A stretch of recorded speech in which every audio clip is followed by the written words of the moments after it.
Are you always excited to start a new save in Football Manager Mobile? You build your squad, sign top stars and wonder kids, everything looks perfect. Then the matches start, and somehow you're losing to teams you should be beating. So what do? You pause the game, rush to YouTube, and type "most powerful tactics in FM26. You copy 1, 2, 10 different tactics, and you're still losing. Bruh. But here's the truth. The problem isn't the tactic, it's that the tactic doesn't fit your players. In this video, I'm going to teach you how to build tactics that actually suit your squad.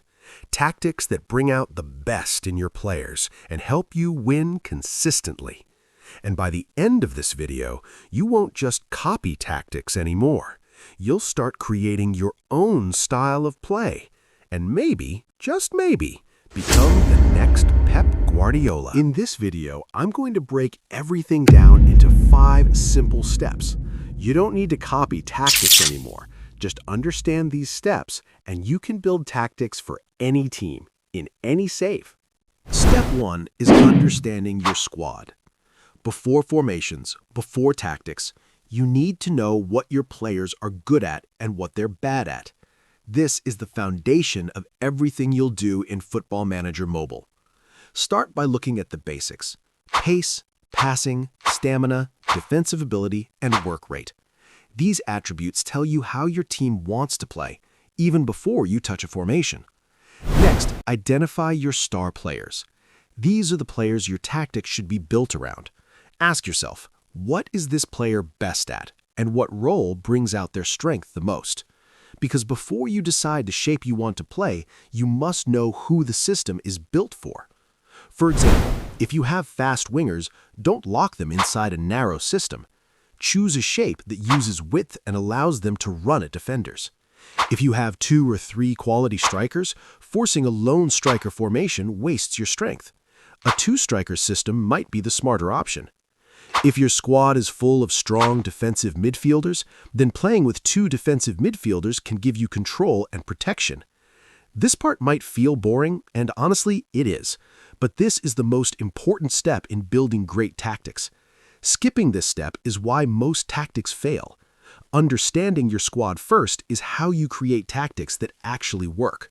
Now, let me show you how to do this using this Aston Villa squad. The first thing we're going to do is identify our star players. To make this easier, go to Filters, then select Details, and choose Coach Report. This will show your player's ability in star ratings, which is much faster and clearer than checking individual stats one by one. The players with the highest star ratings are usually the ones your tactic should be built around. Now, let's look at our best player. This player has the highest ability in the squad, which tells us 2 important things. First, he should always be in the starting 11. And second, the system we play should allow him to perform at his best. Before we think about formation or tactics, we ask one simple question. What is this player best at, and what role suits him most? Once we answer that, we can start shaping the team around him. Now that we understand our squad, let's move to step 2, choosing the right formation. Looking at this Aston Villa team, let's go position by position. First, the goalkeeper. He's reliable, and honestly, we don't really care about that right now. Goalkeepers don't decide your formation. Next, we have a solid defensive midfielder. This is important because it means we can protect our defense and control the middle of the pitch. We also have a creative playmaker, someone who can create chances and link the midfield to attack. On the wings, we have a prolific winger. That immediately tells us one thing: playing narrow would waste his biggest strength. Now, let's look at our center backs. We only have 2 good central defenders. That means a 3 at the back formation is not a smart choice here. We simply don't have the depth or quality to support it. Up front, we only have 2 good strikers, and this is important. A 2-striker formation only makes sense when you have at least 3 or 4 quality strikers. With just 2, Injuries or fatigue will kill your season, so we rule that out.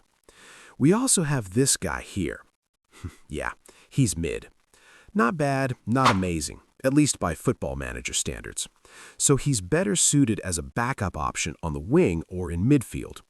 We also have a lone player from Liverpool. He's a good player, but more on the creative side. That's something we'll take note of when assigning roles in the next step.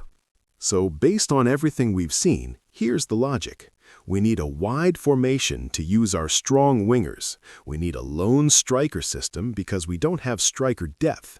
And we need a 2 defensive midfielder structure to maximize our strong midfield. Putting all of that together, this is the shape I've chosen. A 4-2-1-3 formation. It protects our weaknesses, uses our strengths, and fits the players we actually have, not the players we wish we had. And that's how you choose a formation the smart way. Now, once you've evaluated your team and chosen your formation, you can type it in the comments section. Just tell me your team and the formation you picked, and I'll help you explain or adjust the tactics for it right there in the comments. And while you're here, please like this video and subscribe to the channel so you don't miss any future Football Manager mobile content like this. Videos like this take a lot of time to research, plan, and record, so your support really helps the channel grow, and I truly appreciate it. Step 3 is choosing your player roles. This is where your formation finally comes to life. Let's look at a practical example using this Aston Villa team. We'll start with the goalkeeper. Because this formation is more on the defensive side, we'll use the goalkeeper role. If we were playing a more aggressive shape, like a 4-3-3 with a high line, then a sweeper keeper would make more sense. But in this system, we want security first. Next, the central defenders. Again, because this is a defensive shape, we don't want them just clearing the ball aimlessly. We want our center backs to stay calm, bring the ball out from defense, and make clean, splitting passes into midfield. That's why we're using ball-playing defenders on both sides. Now let's talk about the fullbacks. Our fullbacks are not particularly good at crossing, and our striker is not very tall, so constantly whipping crosses into the box wouldn't be effective. On this side, where we have a prolific winger, we'll use a fullback role. This allows the winger to stay wide and attack, while the fullback supports from behind without getting in the way. On the other side, where we have a creative winger, we'll use an inverted fullback. This helps him drift inside, link up with midfield, and create chances in central areas. Every role here has a purpose. We're not picking roles randomly, we're matching them to player strengths and the overall system. Next, let's talk about the midfield, the engine of the team. Starting with Onana. He's tall, aggressive, strong, and has excellent stamina. However, he's not particularly good at tackling or positioning, so a pure ball-winning role wouldn't suit him. Based on his attributes, the best role for Onana is a box-to-box midfielder. His strength and stamina allow him to support the attack and still recover quickly to help defensively when we lose possession. Now, Kamara. He's strong, disciplined, and very good at tackling and positioning. This is important because if Onana is moving forward, we need someone to stay back and protect the defense. You never want to commit too many midfielders into attack. So, for Kamara, the ball-winning midfielder role is perfect. A defensive midfielder role would also work, but to be extra safe and aggressive off the ball, we'll go with the BWM role. Finally, Tielemans, our creative engine. With 17 creativity, 18 passing, and 17 technique, the choice is obvious: advanced playmaker. He'll always be available for the ball, linking defense to attack and turning simple situations into dangerous chances with a pass or a dribble. He's the main star of this team, so it's important to manage his fitness and rest him in less important cup matches. With this setup, our midfield is perfectly balanced: a playmaker, a workhorse, and a ball winner. Next, let's set up our forwards. We'll start with Rodgers. The Cole Palmer from Temu. He's fast, he can dribble, and he can shoot. That combination makes the choice very simple. The best role for him is an inside forward. He'll start wide, attack the half spaces, and constantly look to cut inside to create or finish chances. On the other side, we have our lone E, Elliott. He's not very fast, but he's extremely creative, so we don't want him hugging the touchline and trying to beat defenders for pace. Instead, we want him drifting inside, finding space, and creating chances. That's why the advanced playmaker role is perfect for him. This role brings out his creativity and allows him to influence the game from wide areas. Now for the striker, Watkins. He's not exceptional, but he has very good stamina, shooting, and teamwork.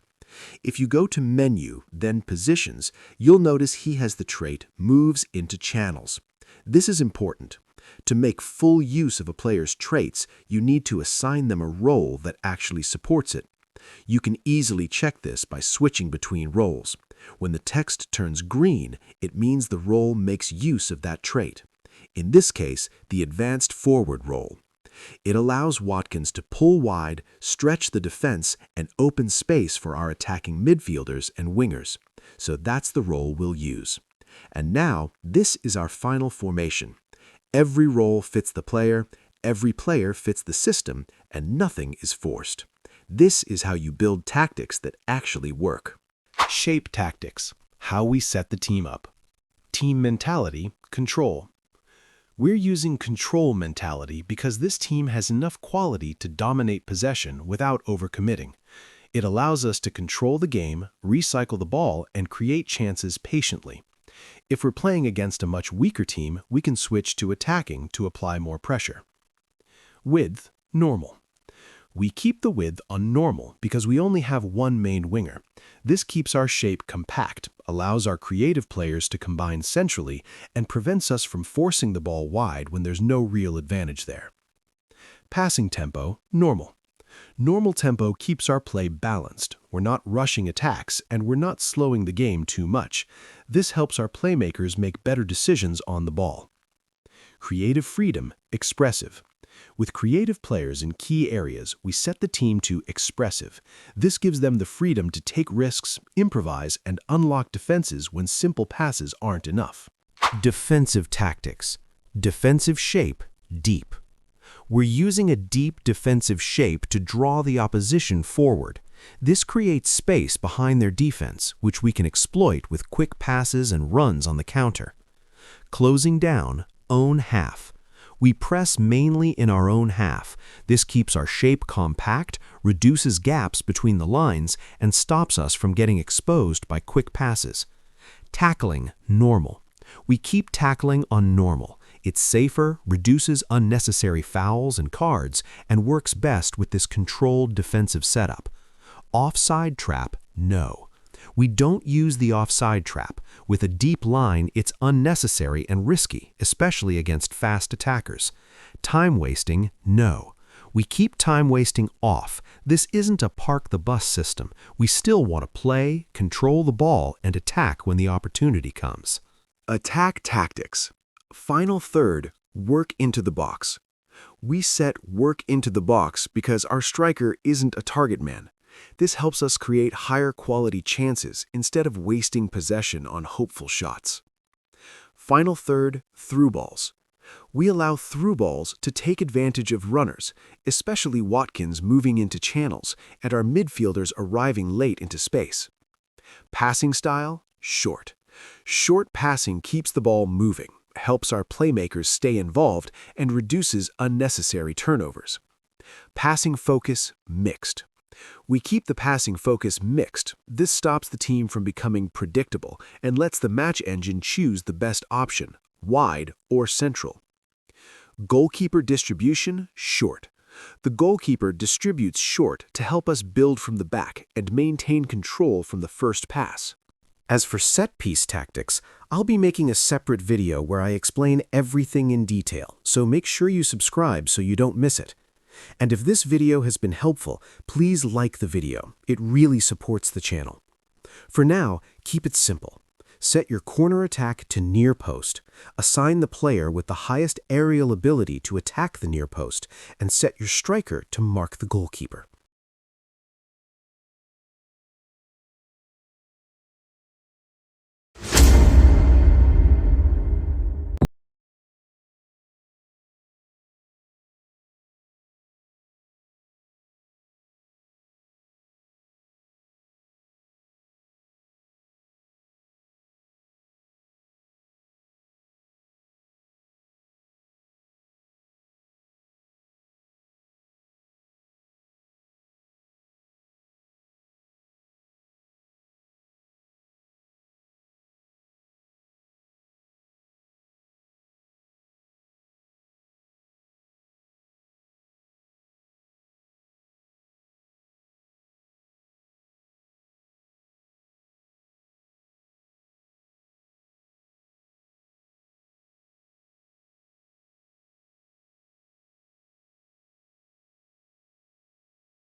That's how you build a tactic that actually fits your players. No copy-paste, no guessing. Comment down which team you want me to make a tactic for, or the shape you want to play. The most liked comment gets a video as soon as possible. If you enjoyed this video, don't forget to like and subscribe for the full tactics breakdown in the next one. I'll see you in the next one.